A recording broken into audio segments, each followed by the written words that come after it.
Tonight, the Cedi's fairy tale rise struck by a hefty reality check, losing 13% of its value in 3 weeks after the IMF pulled the plug on government's dollar cushion. This is also, I will not say this is bad news. It is not really the case of celebrating aggressive strengthening of the currency. I think that the depreciation we are seeing or the correction that we are seeing will be more important in aligning with market dynamics. If we did everything right, we expect that on an annual basis, the Cedi will still depreciate by a certain percentage, and I think the Cedi will find its level soon.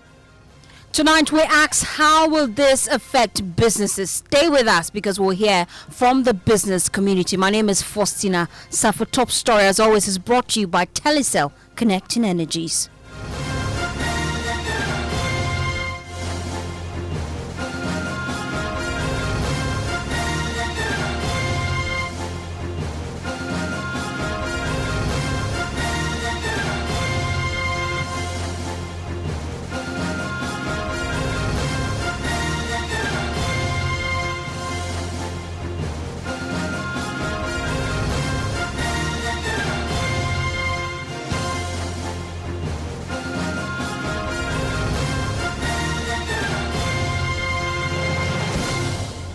Thanks for choosing us.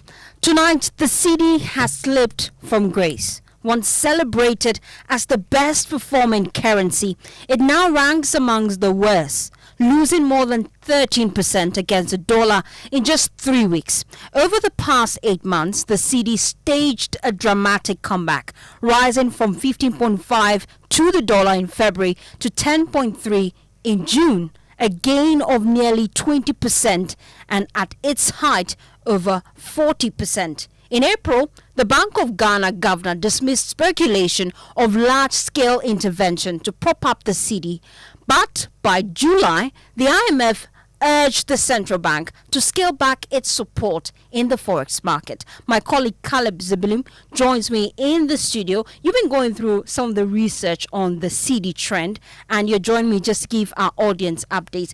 Let's start with the performance of the Cedi this year, going from the best to the worst in just the third quarter of 2025. What exactly went wrong? Okay, yeah, so for Stina, so the Cedi this year has had a very dramatic year. We started 2025 with it trading at 14 Cedis, 70 pesos to the dollar. And by February, it had weakened slightly to 15 Cedis, 50 pesos, and stayed there until April, making it one of the longest periods of stability we've seen in more than a decade. Then the surprise came. Between April and May, the Cedi strengthened sharply, moving from 15 Cedis, 50 pesos at the end of April to about 10 Cedis, 30 pesos by the end of May. From May through July and into early August, the Cedi stayed stable again, hovering around 10.3 and 10 Cedis, 50 pesos. But from mid-August, the tide turned, and in just 3 weeks, the Cedi has slipped from 10 Cedis, 50 pesos to 11 Cedis, 90 pesos currently. But what has changed really that explains this renewed depreciation? So externally, nothing has changed. In fact, the global conditions still favor the Cedi. Gold prices are at a record high. The US dollar remains subdued partly because of Donald Trump's policies, and the US Federal Reserve is expected to cut interest rates soon. That usually weakens the dollar and further drives up gold prices, again benefiting Ghana. So the pressure is more internal. Now, the money sent from abroad has appeared to slow down, while imports have gone up, and traders rush to take advantage of the stronger Cedi to stock up ahead of the season. So there are more imports currently because traders want to stock up as the Cedi is strong now ahead of December. And that's created more demand for dollars. And at the same time, there are signs that the Bank of Ghana has scaled back its dollar interventions into the market. But why exactly is the Bank of Ghana reducing forex supply? So we don't know for certain yet, but there are some clues. So when the IMF visited Ghana earlier in this year and they came out with their reports in July, it raised concerns that the Bank of Ghana was intervening too heavily in the forex markets. And we know that in the first 3 months of this year, that's from January, February, and March, the Bank of Ghana injected 1.4 billion into the forex markets.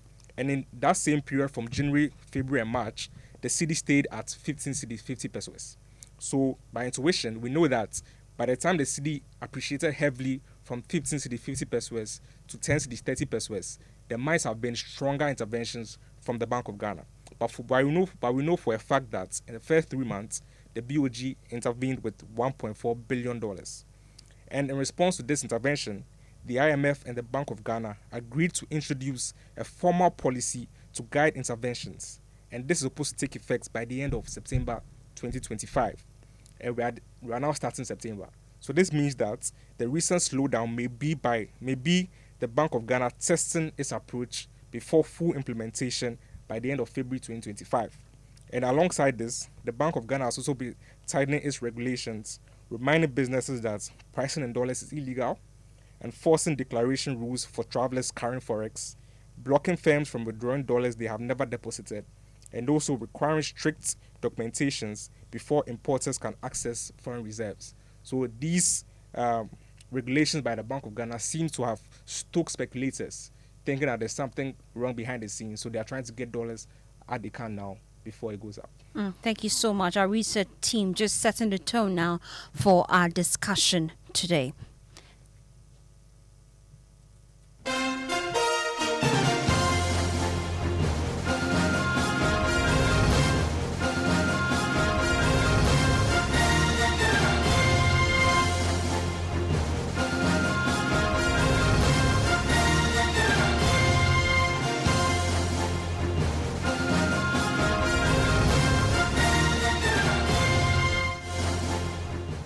Well, let's explore this further here on Top Story. Join me now is Professor of Finance at the University of Ghana, Professor Godfred Bokping. Also joining me on the phone lines is Deputy Ranking Member on the Economy and Development Committee in Parliament, Kodria Chinibwa. On the phone lines as well is Head of Business and Economic Bureau at Guta, Charles Kusi Apia. I appreciate your time, gentlemen. I'll start with you, Prof, because we want to get an understanding. Earlier this year, you described the Cedi appreciation as aggressive. Given the recent 13% slide, would you consider this as a natural course correction? Well, good evening, and good evening to our cherished listeners. Yes, to some extent, we had expected it. Usually, when you see such aggressive strengthening of a currency, after a while, what is supposed to be accompanied by some level of reversals, right? A correction along the path. So what we are seeing is consistent with our exposition. Bear that in mind. But we should also just understand that if you look at around the time where we saw the aggressive strengthening of the currency, we had indicated that the economy itself and its ability to absorb foreign exchange was relatively subdued, given also that government was tightening the expenditure and then also favorable external conditions and Bank of Ghana's intervention.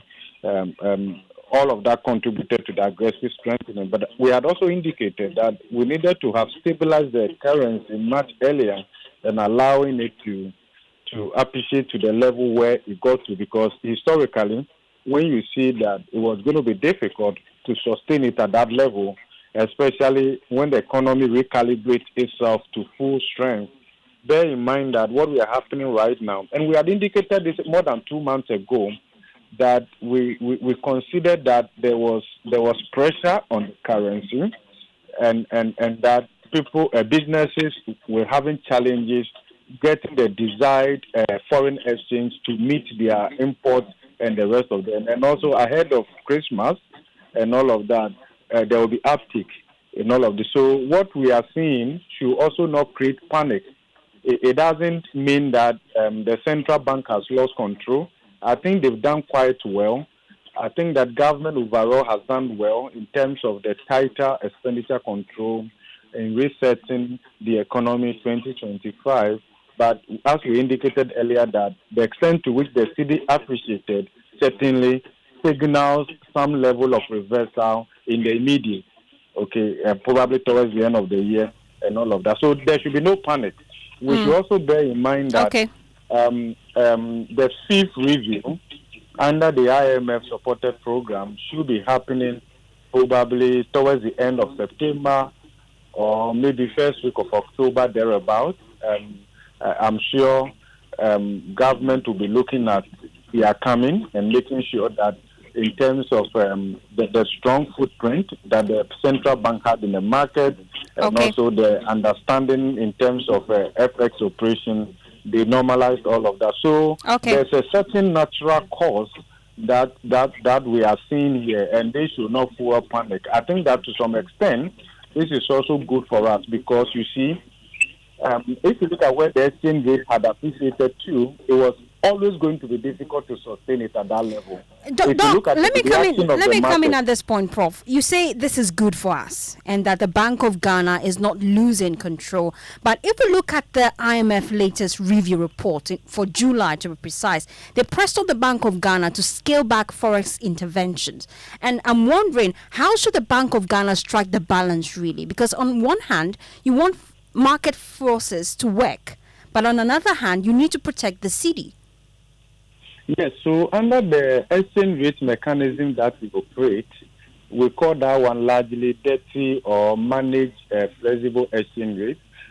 No country allows purely the forces of demand and supply just to determine the exchange rate. Nobody does that. A certain level of intervention is to be expected from Bank of Ghana if it considered that the volatility was way beyond what was acceptable, and also the central bank could enter the market, buy or sell dollars on its own account. So that is not strange.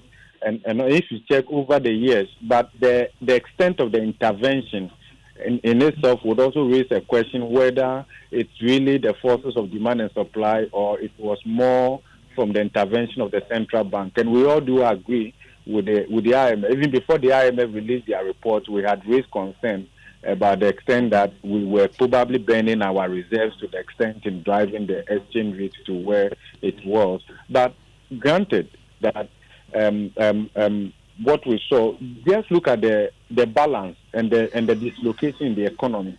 The question is whether that aggressive strengthening of the currency overall will inure to the benefit of the economy. Of course, we've seen prices coming down, but bear in mind that if you look at the data from Ghana Statistical Service, August last year to August this year, prices on the average have gone up by 11.5%, right? That's positive. So prices are increasing, except that the rate is much slower than before. But we can also take solace in the fact that if you look at month on month, we could see that in the month of August 2025, prices went down by 1.3% or so. So from probably if you look at month on month, we can see that there's a decrease, but that decrease certainly doesn't match the corresponding aggressive strengthening of the currency, and that will be consistent with the general assumption in economics that prices are upwardly flexible and downwardly sticky, especially in our markets where the market is not efficient, the pass-through is weak,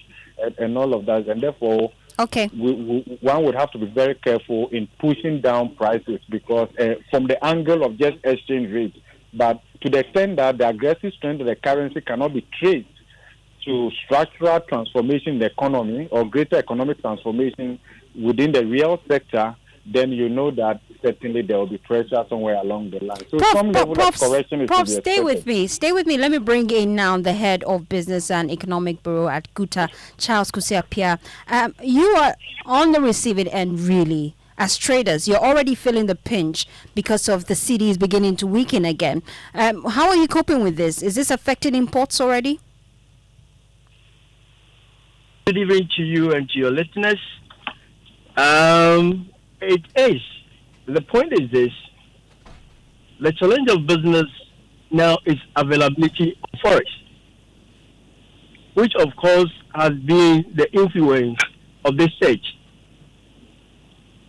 If we can have access to forex to meet our import demand, such infractions in terms of our rate probably could be managed within our spaces. However, we would have wished we could have probably maintained a lower forex rate, but that is not what is happening. We have made the argument that this inflation that we are experiencing is influenced by the gain of the cedi.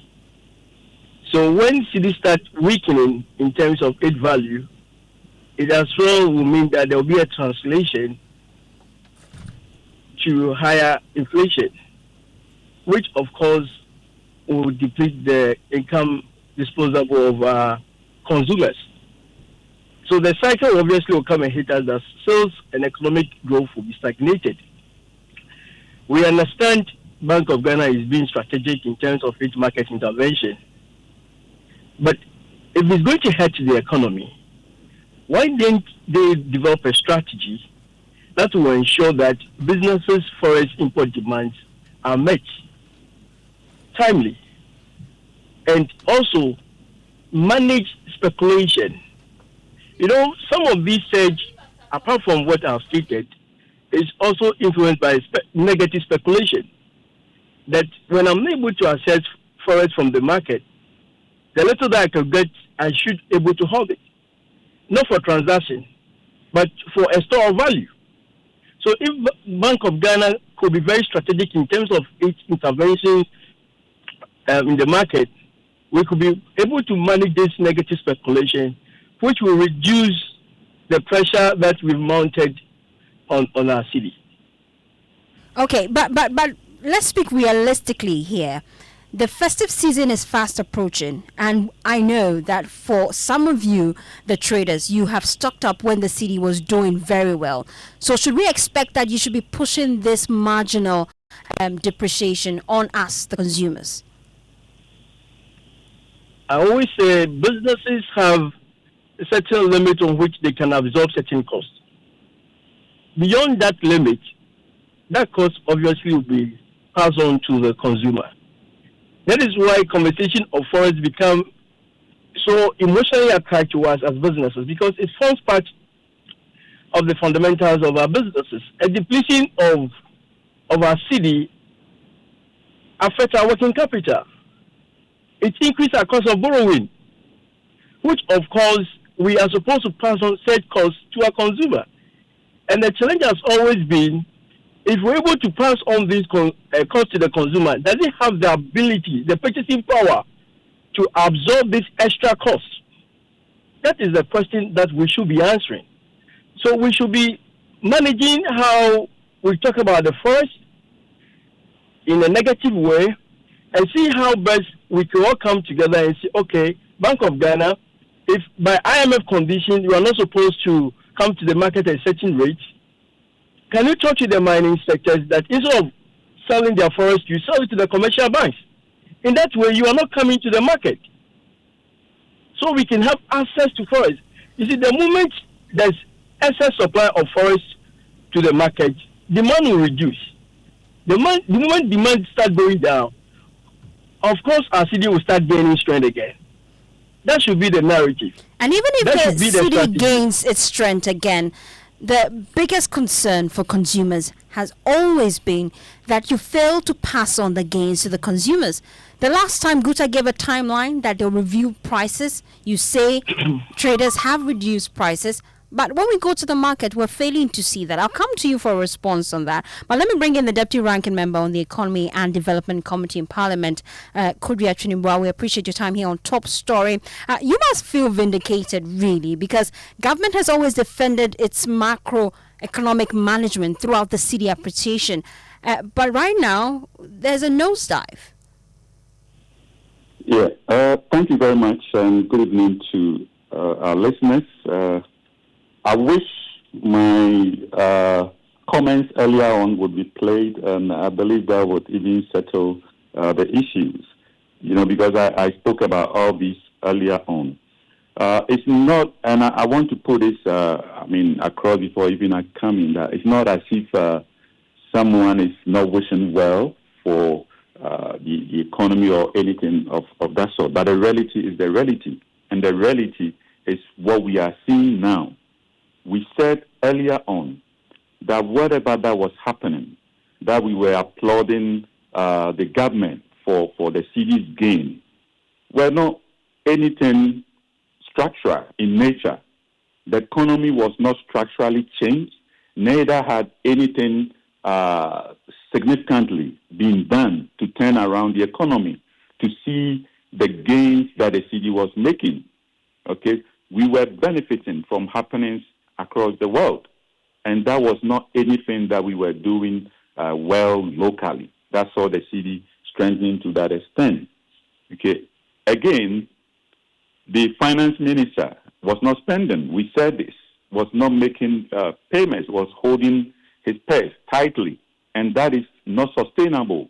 Now, naturally, cash has to flow, and we're seeing the results. Okay, now he has no choice than to start spending. BOG, to what extent, for how long, how sustainable would you continue pouring dollars into the market where we do not have any published framework, nothing? Interventions are supposed to be interventions. That is where it gets, that term is supposed to be an intervention. It's not supposed to be something sustained that you are just, pouring dollars into the market. We have no idea, the plan, the structure, the framework. You just put in dollars into the market. It's not sustainable. Where are you going to get this to sustain the Cedi that you are trying to hold, so much? Market forces should be allowed to work. And I get Prof. Bobbin's point that, you can intervene. And I allude to that. You can intervene, but not on a sustaining basis, because you can't sustain it anyway.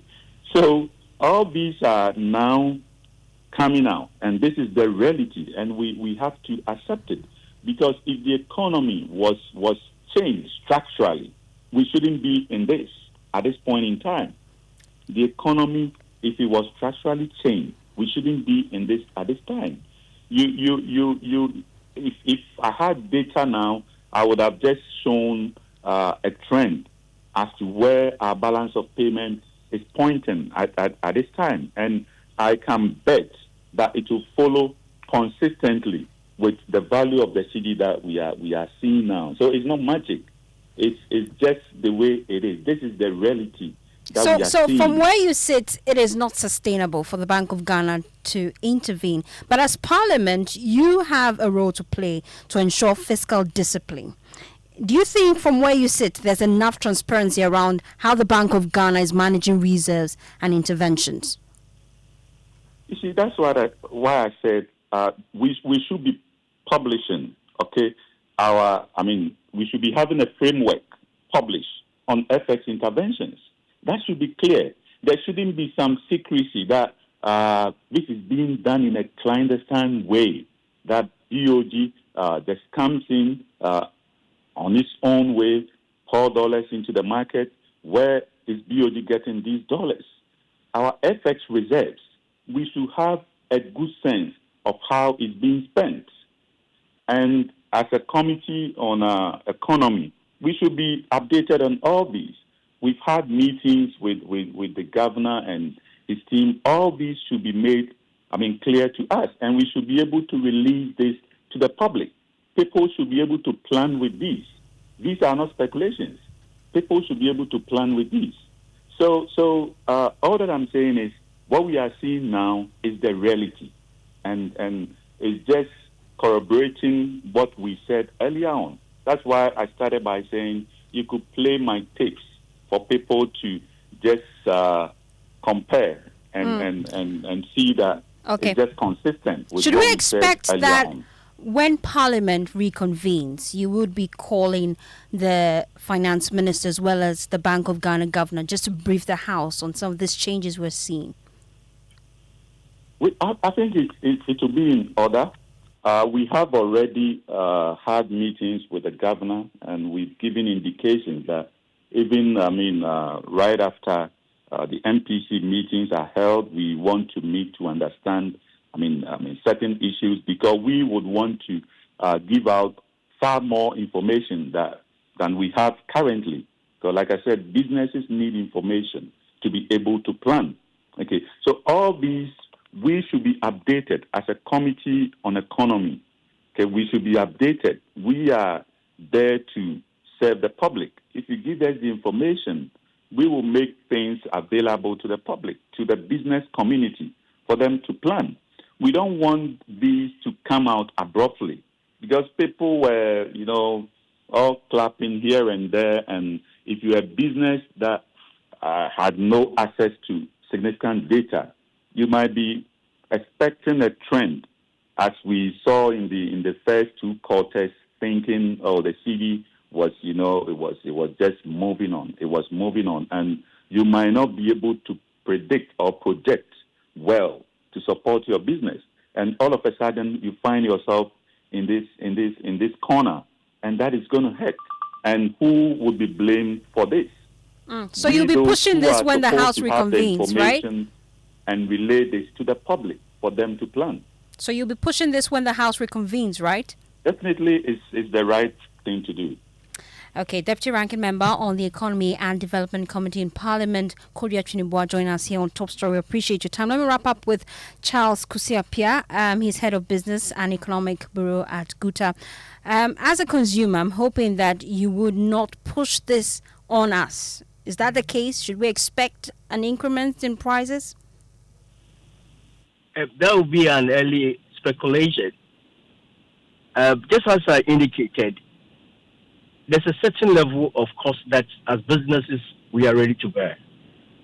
If this variance is within set parameters, of course, we will not overburden the consumer. That is why it is imperative that the central bank is able to manage this surge so that it doesn't go beyond the acceptable rate of our cost. And also be able to manage speculation. Speculation have influenced at the rate at which forests also perform in the country. We are concerned about our consumers because they are the reasons why we are into business. And if we decide to pass on our cost and they can't bear that cost, what's their sense of passing on that cost? So it is in the interest of the economy, the interest of every player within the economy to ensure that there's stability, there's availability, and there's reasonable environment for everybody to live a very peaceful and productive life. Okay. Thank you so much for your time here on Top Story. He is Head of Business and Economic Bureau at GUTA, Charles Kusiapia. Let me wrap up with Professor Godfred Bokwing. Just 1 minute, really. How do we ensure that the Cedi is stable moving forward? I think that if you look at the performance of the currency from the beginning of the year to date, you look at the role of government from the beginning of this year and then also what the central bank has done. I think they've done quite well. This reversal that we are seeing, for me, should not create any panic. But it's quite consistent with our expectations, and therefore there should be calm, and that the situation should not inure to panic in the system. I think that is how we should view it. And if you look at the measures that the central bank has also rolled in terms of control and the rest of them, yes, some of them will take a while before they elicit the greater compliance that we expect. But I think that there should be no panic. Yeah. Thank you so much, Prof, for your time here on Top Story. My name is Faustina Safa, and that's how we wrap up Top Story. I'm handing over the baton to Evans Mensa for Newsnight.